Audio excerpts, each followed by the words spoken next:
Hello friends, कैसे हैं आप सब। स्वागत है आप सबका एम्ब्रॉयडरी सिलाई सेंटर में।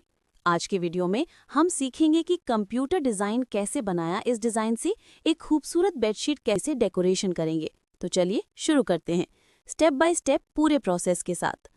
अब इस डिज़ाइन में हैंड एम्ब्रॉयडरी करेंगे। बेडशीट में फ्रेम टाइट फिट करें ताकि कढ़ाई में सफाई आए और सिलाई सही बैठे। इसी प्रकार से पूरा डिज़ाइन में कढ़ाई कर लें। जब डिज़ाइन पूरा बन जाए तो इसे ध्यान से फ्रेम से निकालें और हल्का प्रेस कर लें। अब ये बेस डिज़ाइन तैयार है। अब धीरे धीरे सुई और धागे की मदद से हैंडवर्क कंप्यूटर डिज़ाइन कंप्लीट करें। सबसे पहले फ्लावर के सेंटर में सीक्वेंस लगाएं, फिर चेन स्टिच या अरावेल वर्क से पत्तियों के आउटलाइन बनाएं। काम करते समय ध्यान रखें कि धागा टाइट न खींचें, वरना कपड़ा सिकुड़ सकता है। पूरा हैंडवर्क धीरे धीरे और सफाई से करें ताकि डिज़ाइन प्रोफेशनल लगे। तो दोस्तों, इस वीडियो में आपने सीखा कि कंप्यूटर डिज़ाइन से हैंडवर्क को डिज़ाइन एक सुंदर और यूनिक बेडशीट कैसे तैयार की जाती है।